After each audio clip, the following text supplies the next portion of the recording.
Perkenalkan, nama saya Fadilah Hanunisti Zahra dari Ilmu Teknologi Pangan Universitas Brawijaya. Di video ini saya akan menjelaskan tentang beberapa regulasi pangan yang berlaku di Indonesia. Yuk langsung kita bahas. Nah, berikut adalah regulasi-regulasi pangan yang akan menjadi topik pembahasan kita.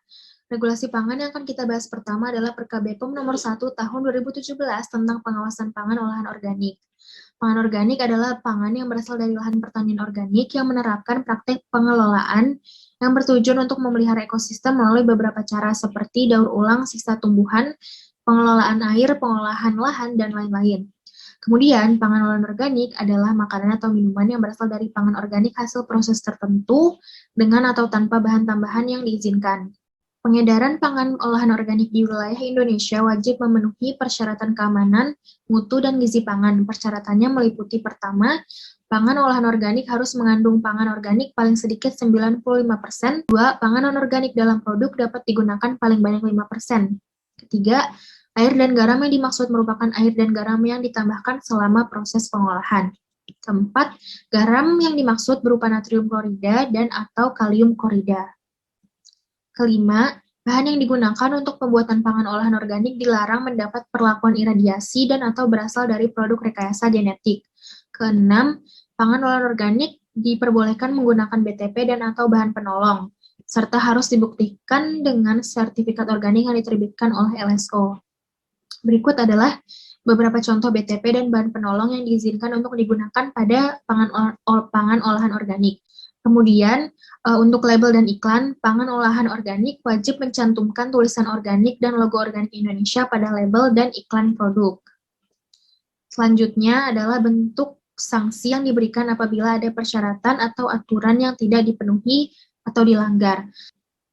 Pembahasan regulasi pangan selanjutnya adalah Perkab BPOM nomor 6 tahun 2018 tentang pengawasan pangan produk rekayasa genetik. Produk rekayasa genetik atau PRG adalah pangan yang diproduksi atau yang menggunakan bahan baku, BTP, dan atau bahan lain yang mempunyai susunan genetik baru dari hasil penerapan bioteknologi modern seperti proses rekayasa genetik. Untuk persyaratan keamanan pangan PRG di sini tertulis, bagi pelaku usaha pangan yang memproduksi dan atau mengimpor pangan PRG untuk diedarkan di wilayah Indonesia, wajib mendapatkan persetujuan keamanan pangan PRG. Persetujuan keamanan tersebut dinyatakan dalam bentuk sertifikat keamanan pangan. Untuk label pangan PRG dijelaskan bahwa pelaku usaha pangan PRG wajib mencantumkan label serta keterangan berupa tulisan produk rekayasa genetik.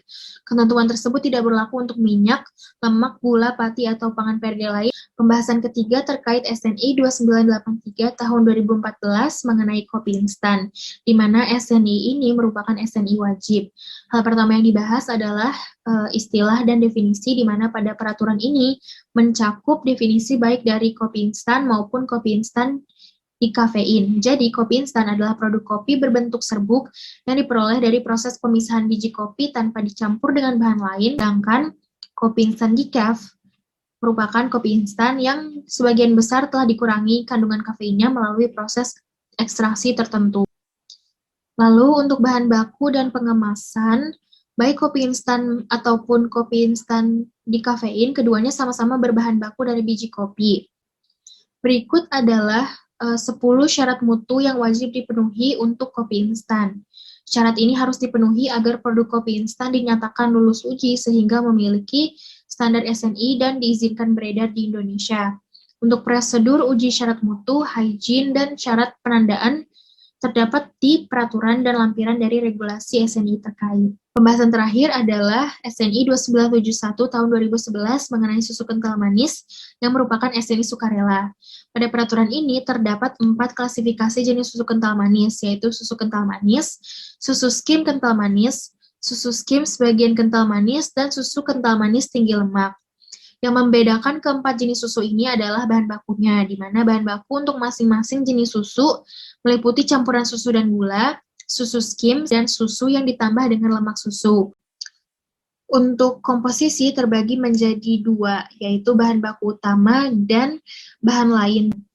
Kemudian untuk pengemasan, susu kental manis dikemas dalam wadah yang tertutup rapat, tidak dipengaruhi atau mempengaruhi isi, aman selama penyimpanan dan pengangkutan. Berikut adalah syarat mutu untuk susu kental manis. Sekian informasi yang bisa saya sampaikan. Mohon maaf apabila dalam video ini masih banyak kekurangannya. Terima kasih sudah menonton.